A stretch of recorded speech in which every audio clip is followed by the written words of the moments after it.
अस्सलाम वालेकुम, मैं हूं यासिर जराल और आप देख रहे हैं आपका अपना यूट्यूब चैनल। नाज़रीन, आर्मी चीफ की तैनाती इस वक्त मुल्क में सबसे ज़्यादा ज़ेर बहस है और इस हवाले से मेरे पास कुछ खबरें पहुंची हैं और बड़े बावसूख ज़राए से खबरें पहुंची हैं। और अगर मैं ये कहूं कि ये खबरें वहां से पहुंची हैं जो नून लीग के बिल्कुल करीबी हलके हैं तो गलत नहीं होगा। खबर ये है कि आर्मी चीफ की तैनाती पर अब इमरान खान और जनरल बाजवा तो एक पेज पर मौजूद हैं, लेकिन हुकूमत अब उसकी जो इस्टेब्लिशमेंट के साथ वो एक पेज है वो फट चुका है। इसके अलावा एक वार्निंग दी गई है शहबाज हुकूमत को। वो वार्निंग क्या है उस पर बात करेंगे और साथ साथ ये बिल्कुल क्लियर कर दिया गया है कि अब मार्शल लॉ नहीं लगेगा, बल्कि सदर पाकिस्तान आर्टिकल 91 का डंडा चलाएंगे। वो कैसे चलाएंगे उस पर भी इस वीडियो में आपसे बात करूंगा।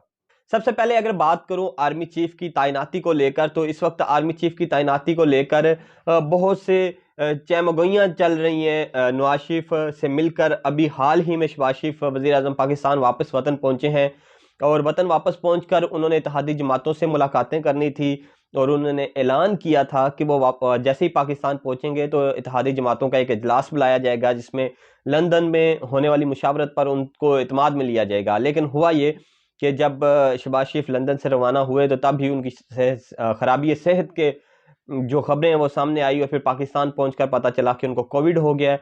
तो ताहाल उनकी कोई भी मुलाकात मुमकिन नहीं, कोई भी उन्होंने सरकारी एक्टिविटी नहीं की वहां से वापस आके। और अब इस मसले से, इस बीमारी से निकल कर ही वो मुलाकातें शुरू करेंगे। तो जो मुशावरत का अमल था इत्तेहादी जमातों के साथ वो फिलहाल तातुल का शिकार है। लेकिन इसी तातुल में जो खबरें सामने आ रही हैं वो नून लीग के लिए और इस इत्तेहादी हुकूमत के लिए कुछ अच्छी नहीं है। और ये खबरें ऐसा नहीं है कि पीपल्स पार्टी का तरीके इंसाफ का कोई बंदा दे रहा है और पीटीआई के लोगों की तरफ से कोई खबरें आ रही हैं या पीटीआई के किसी रहनुमा ने ये बात कर दी, ऐसा नहीं है। ये खबरें आ रही हैं उन सहाफियों की तरफ से जो बिल्कुल नून लीग के करीबी समझे जाते हैं। जी बिल्कुल, नजम सेठी की मैं बात कर रहा हूँ।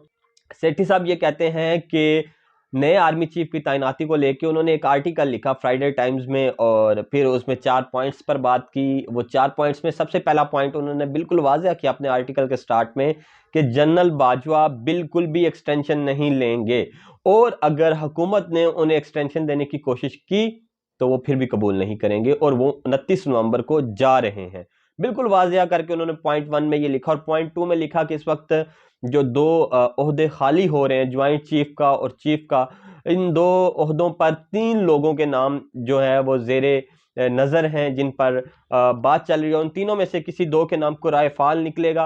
वो 3 नाम कौन से हैं? वो पाकिस्तान मिलिट्री के 3 इंतहाई काबल और सीनियर तरीन जर्नैल हैं। जनरल आसिम मुनीर हैं, लेफ्टिनेंट जनरल आसिम मुनीर हैं, लेफ्टिनेंट जनरल साहिर शमशाद हैं और लेफ्टिनेंट जनरल अजहर अब्बास हैं। तीनों की काबिलियत पर कोई शक नहीं किया जा सकता। तीनों ही पाकिस्तान की अफवाज के सितारे हैं और काबिल अफसरान हैं। अगर बात करूं अपने सबसे senior top of the rank, जो top of the list general हैं जनरल आसिम साहब की, तो वो फॉर्मर डीजी, जो एक्स डीजी रह चुके हैं आईएसआई के भी, मिलिट्री इंटेलिजेंस के भी और इस वक्त क्वार्टर मास्टर हैं। उसके अलावा जो हमारे दूसरे नंबर पे आने वाले जनरल हैं लेफ्टिनेंट जनरल साहिर शमशाद, वो इस वक्त कॉप्स रावलपिंडी के कमांडर हैं, कोर कमांडर हैं। और जो तीसरे हमारे जनरल हैं अजहर अब्बास साहब, वो चीफ ऑफ जनरल स्टाफ हैं।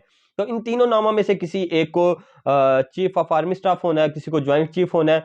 तो खबरें ये आ रही हैं और नून लीग के बहुत से साफी जो माउथ पीस साफी हैं वो ये बता रहे हैं कि जनरल आसिम मुनीर क्योंकि टॉप ऑफ द लिस्ट हैं तो उनका नाम फाइनल हो चुका है। नजम सेठी ये कह रहे हैं कि उन्हें पहले वाइस चीफ लगाया जाएगा 27 को, ताकि उनकी रिटायरमेंट के जो मामलात हैं उनकी वजह से, और उसके बाद फिर 29 नवंबर को वो चीफ ऑफ आर्मी स्टाफ बन जाएंगे जब जनरल बाजवा चले जाएंगे। लेकिन अब खबरें ये आ रही हैं और ये खबर उन्होंने ब्रेक की और वो ये किया है कि इमरान खान और जनरल बाजवा वो जनरल आसिम मुनीर के नाम पर मुत्तफिक नहीं है। वो कोई और किसी को, वो नीचे वाले 2 रैंक्स में से जनरल साहिर शमशाद और जनरल अजहर अब्बास में से किसी को आर्मी चीफ और किसी को ज्वाइंट चीफ देखना चाहते हैं और आसिम मुनीर के नाम को वो कंसीडर नहीं कर रहे। इस मामले पर इमरान खान और जो हमारे मौजूदा आर्मी चीफ हैं वो एक सफ़े पर हैं, जबकि नवाज शरीफ वो बिल्कुल अलग सोच रहे हैं और वो आसिम मुनीर के नाम पर वजीद हैं। और अब ये जिद किस जानब जाएगी इस पर भी उन्होंने बात की। नजम सेठी ने जो दावा किया है, मैं उससे इत्फाक तो नहीं करता, मैं नहीं कहता कि ये सच होगा, ये हकीकत होगी, लेकिन नजम सेठी ने अपने आर्टिकल में जो दावा किया वो हैरानकुन है, क्योंकि मुझे नहीं लगता कि इस तरह जज्बाती होकर फैसले किए जाते हैं।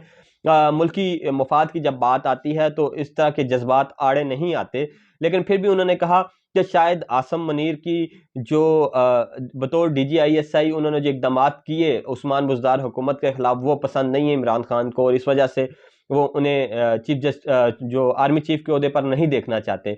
उसके अलावा उन्होंने कुछ और भी कड़ियां मिलाने की कोशिश की है।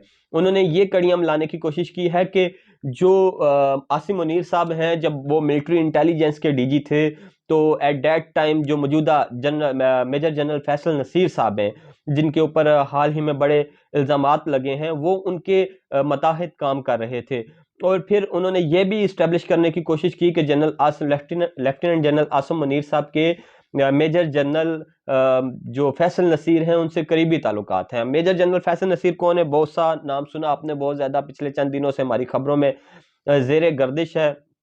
उनको काफ़ी तनकीद का निशाना भी बनाया जा रहा है। तो ऐसा करना नहीं चाहिए, लेकिन वो हमारे जो काउंटर विंग है ISI का, उसके इंचार्ज हैं।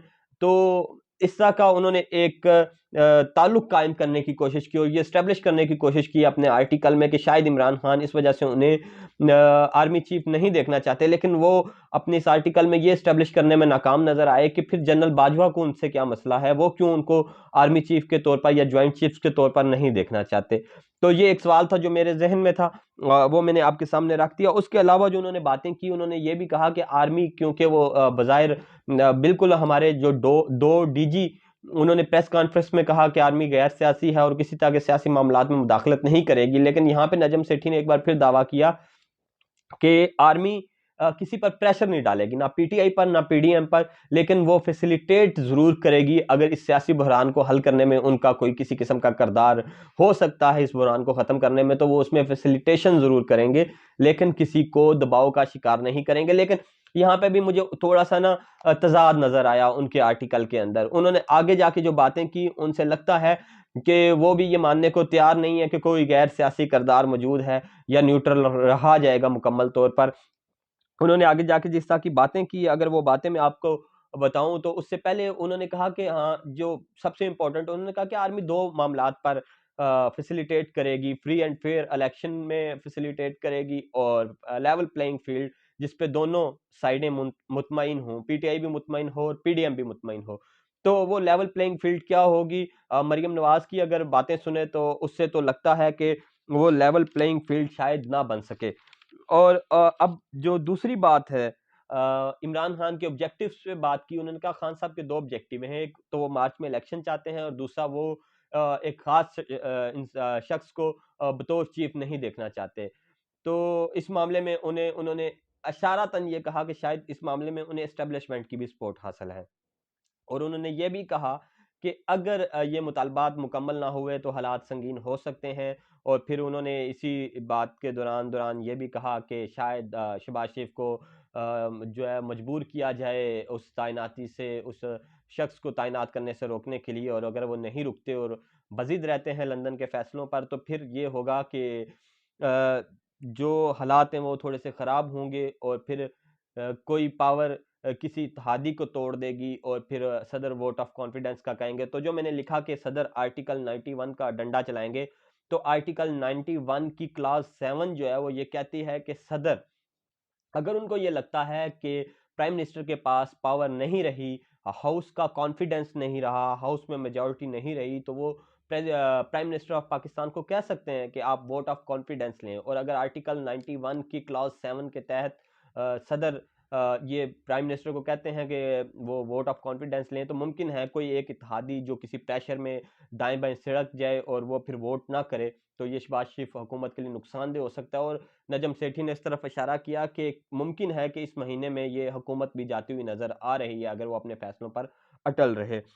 अगर इन्हीं इन्हीं इन्हीं चीज़ों को देखा जाए कि हुकूमत रहेगी या वोट ऑफ कॉन्फिडेंस आ सकता है और कहीं से प्रेशर आ सकता है, तो मुझे नजम सेठी के उस दावे में थोड़ा सा तजाद नज़र आ रहा है जो वो शुरू में इस्टेब्लिश करने की कोशिश करते हैं।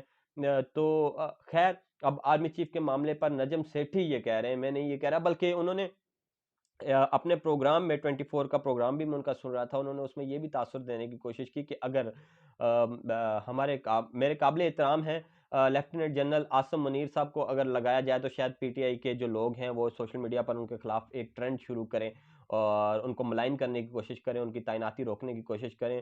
और उनकी तैनाती रोकने के लिए पीटीआई किसी भी हद तक जा सकते हैं, लेकिन उनकी ये बात वो ये इस्टेब्लिश करने में तो शायद कामयाब, मुझे नहीं लगता कि कामयाब हुए, लेकिन उन्होंने कुछ दलीलें ज़रूर दी कि पीटीआई किस वजह से उनको आर्मी चीफ नहीं देखना चाहती। लेकिन जो उन्होंने बात की कि जनरल बाजवा भी वो नहीं देखना चाहते, तो उस सवाल का जवाब मुझे तो नहीं मिला उस पूरे आर्टिकल में कि वो क्यों नहीं देखना चाहते उनको बतौर चीफ।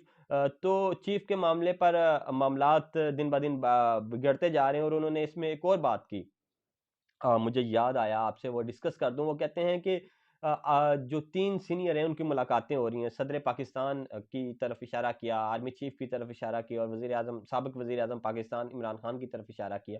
और उन्होंने सवालिया निशान के साथ एक आखिरी लाइन लिखी और उन्होंने कहा, third and final meeting on the card, तीसरी और आखिरी मुलाकात भी हो सकती है। और फिर उन्होंने ये कहा कि अगले 2 हफ्ते बड़े क्रिटिकल हैं, क्रूशल हैं और उन 2 हफ्तों में कुछ भी हो सकता है। और इशारा यही था कि हुकूमत जा भी सकती है। तो अब देखें कि अगले 2 हफ्तों में क्या होता है। मज़ीद वीडियोज़ के लिए आप मेरे साथ जुड़े रहें, मेरे चैनल को सब्सक्राइब करें, कमेंट में अपने फीडबैक से ज़रूर आगाह करें। अल्लाह हाफ़िज़।